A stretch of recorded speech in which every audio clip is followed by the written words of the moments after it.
Hello guys, welcome back to my YouTube channel. So for today we are going to learn how to cut this short beautiful boo gown.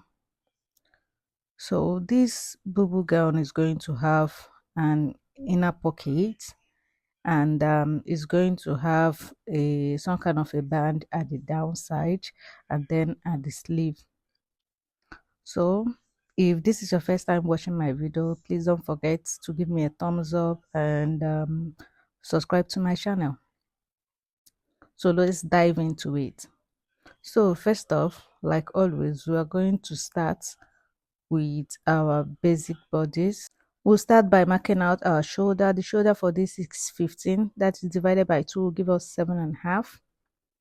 So mark the 7.5 inches. So having done that, we'll now measure our round armhole. We are not going to be making use of the person's round armhole. We are going to be making use of 10 inches for the armhole. So after marking out the shoulder, I will come down by 1 inch for the shoulder slant, and then I'll mark 10 inches for the armhole. Then I'll extend the line, and that will be our sleeve. So having come down by 10 inches for the armhole, I will now measure the half length. The person half length is 16 inches. So I'll mark out the 16 inches, while the person hip length is 26 inches. So I'll also go ahead to mark the 26 inches for the person's hip length. So having done that, we'll be making use of 36 inches.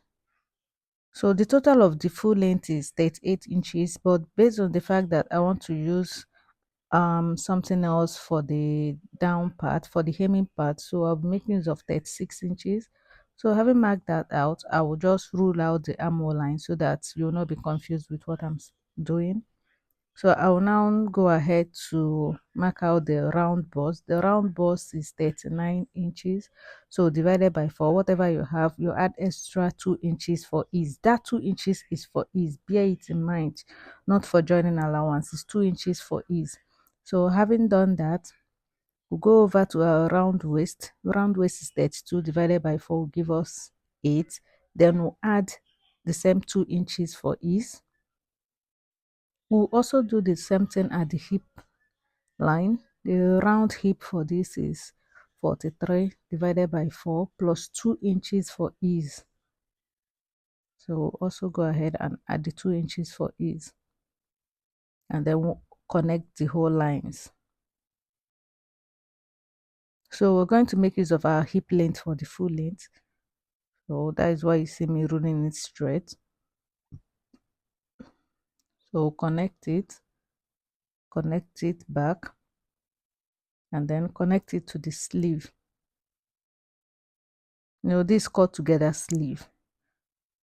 So I don't know if you understand what I did there. I did not make use of the, at some point some people will tell you to make use of the highest part of the person's body, but no, I want it to be kind of fitted. I want it to have a shape. That's why I am making use of the body, the basic bodies.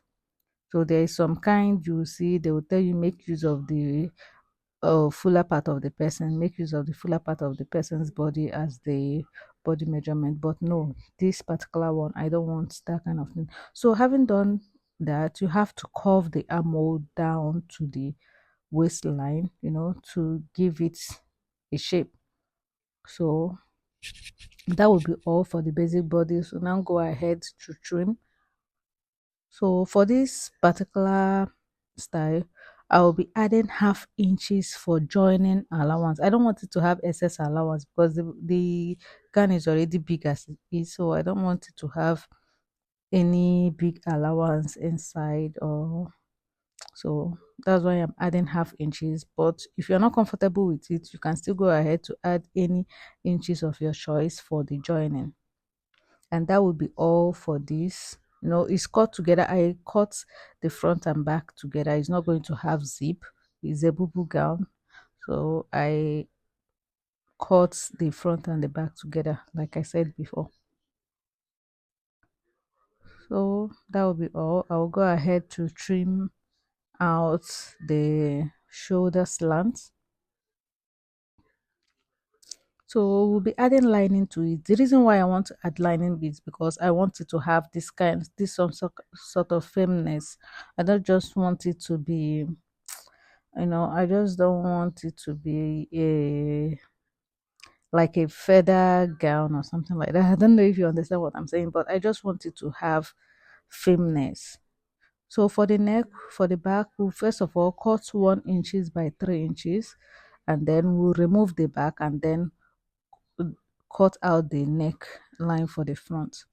So yeah, I'm basically cutting out the back neckline, although I'm cutting it together, but I'll just cut it out 1 inches by 3 inches. That is 1 inch for depth and then 3 inches for the width.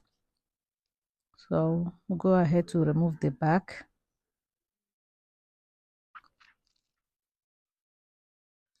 So for the front neckline, we'll be making use of 3 inches by 8 inches.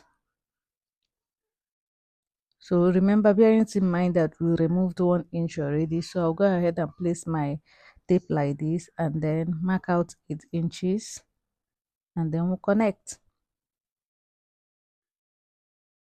And that will be all for the neckline. We'll then go ahead to mark out the design at the front. There is a design at the front, so still going to be marking it out, but since I don't have my tracing reel here, I'll be making use of pattern paper and then the lining to cut it out. So we'll now go ahead to cut our lining. Like I said before, in order to make it look firm, we are going to add lining to it. Although it's not a must, lining is not a must, but I just want it to look firm. So that's why we're adding lining. So having done that, we'll now go ahead to trace out the pattern at the front. So we'll start by marking 2 inches downwards until we get to the point where the V-neck stopped, and then we'll curve it from there. So I don't know how else to explain it, but I think you should just look at it and see what I'm doing here. So from the point where the V-neck stopped, I went out like about 3 inches, then come down, went out like about 4 inches, and then connected it back to the center. So that's it for the shape at the front. It's not a must add the shape. You can also have a shape of your choice. So like I said before, I'll be using pattern paper. Since I don't have my tracing wheel, I'll also be making use of chalk to try and trace it out. No, I'm trying to improvise here. So I'm still going to repeat the same thing I did before, and hopefully the chalk will come out like I want it to come out so that I can be able to cut it out. So having done that, I was still also going to make use of my chalk to try and trace it out, and then we'll cut, and that will be all for this. So this video, like always, we're going to have two parts. This is the cutting part. I'm also going to be uploading the sewing part, how I joined it, how I sewed in the pockets and whatnot. So bye.